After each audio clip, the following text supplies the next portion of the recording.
আসসালামু আলাইকুম। সূচকের নতুন একটি ক্লাসে সবাইকে স্বাগতম। আগের ক্লাসে আমরা সূচকের সূত্রগুলো নিয়ে আলোচনা করছি। আজকে আমরা সূচক চ্যাপ্টারের উদাহরণের অঙ্কগুলো বুঝে বুঝে সলভ করব। আচ্ছা, প্রথম অঙ্কটা হচ্ছে 2 নম্বর উদাহরণের ক, সরল করতে হবে। 5 to the power 4 into 8 into 16 divided by 2 to the power 5 into 125। এই অঙ্কটা সূচকের মাধ্যমে সলভ করতে গেলে আমরা এখানে যে সংখ্যাগুলো দেওয়া আছে সেগুলোকে সূচকে রূপান্তর করতে হবে। তো চলো আমরা শুরু করি। আচ্ছা, 8কে আমরা কি লিখতে পারি? 8কে আমরা 2 to the power কিউ সমান আমরা জানি 8, তাহলে 8 is equal to 2 to the power cube লেখা যায়। আর 16কে আমরা লিখতে পারি 2 to the power 4, 2 to the power 4 সমান 16। আর 125কে আমরা সূচকের মাধ্যমে লিখলে 5 to the power কিউ লিখতে পারি। তাহলে 5 to the power 4 into 2 to the power cube into 2 to the power 4 divided by 2 to the power 5 into 5 to the power cube, এটা আমাদের চলে আসে। এখন আমরা জানি এখানে দেখতে পাচ্ছি 2 to the power cube into 2 to the power 4, গুণের সময় যদি বেস সেম থাকে তবে পাওয়ারটা যোগ হয়ে যায়। আমরা জানি a to the power m into a to the power n is equal to a to the power m plus n। তাহলে এটাকে আমরা লিখতে পারবো 2 to the power 3 plus 4 সমান 2 to the power 7, এখানে চলে আসবে। তাহলে এটাকে আমরা একটু সাজায় লিখলে উপরে আসে 5 to the power 4 divided by 5 to the power 3 into 2 to the power 7 divided by 2 to the power 5। এখন সূচকের ভাগের একটা সূত্র আছে, বেস যদি সেম থাকে তবে ভাগের সময় পাওয়ারটা বিয়োগ হয়ে যায়, উপরের পাওয়ার বিয়োগ নিচের পাওয়ার।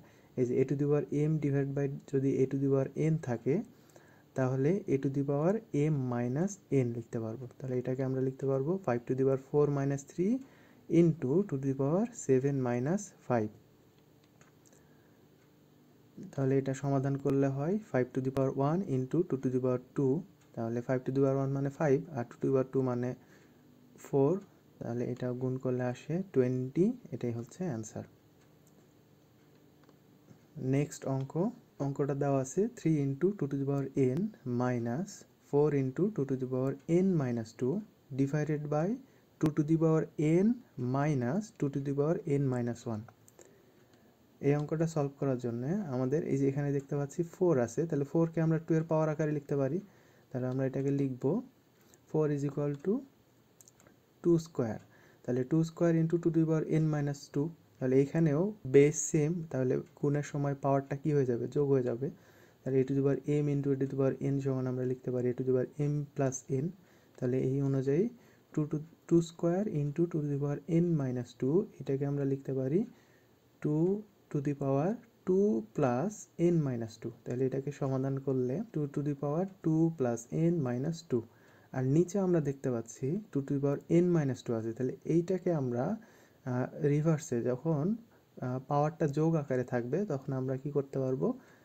সেম বেজের উপরে পাওয়ারটা গুণ আকারে লিখতে পারবো। তাহলে এটাকে আমরা ভাঙাইলে লিখতে পারবো 2 to the power n minus 1 is equal to 2 to the power n plus minus 1। তাহলে এটাকে লেখা যায় 2 to the power n into 2 to the power minus 1। ওকে, তাহলে এখন এই যে উপরে 2 to the power 2 plus n minus 2 আছে, তাহলে এই 2 আর এই 2 প্লাস 2 আর ওই মাইনাস 2 কেটে গেলে উপরে থাকবে শুধু 2 to the power n। আর এইখানে নিচে 2 to the power minus 1 আছে, এইটাকে লেখা যায় a to the power minus n হইলে এটাকে কি লেখা যায়? 1 divided by a to the power n। তাহলে 2 to the power minus 1 আছে, তাহলে এটাকে লেখা যাবে 1 divided by 2 to the power 1, মানে কি হাফ।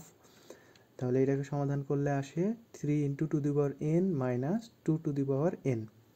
আর নিচে 2 to the power n minus 2 to the power n into 1/2।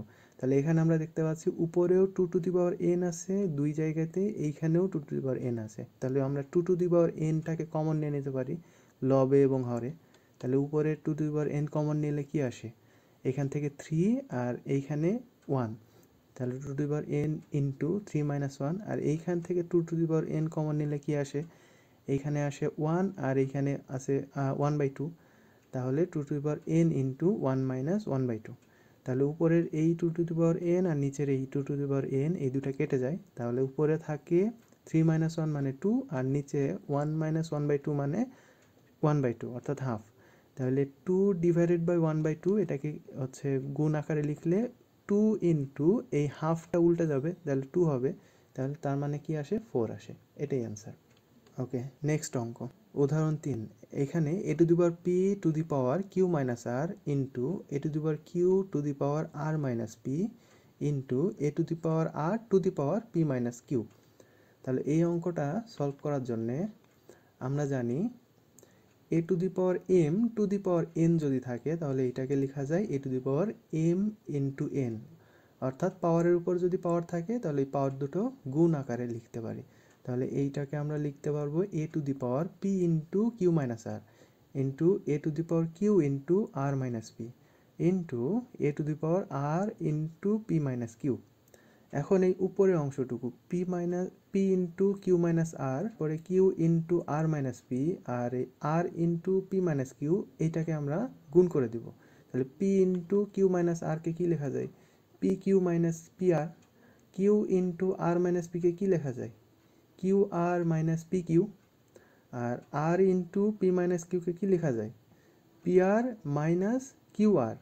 তাহলে এটা আমরা লিখে ফেলি A to the power P Q minus P R into A to the power Q R minus P Q into A to the power P R minus Q R.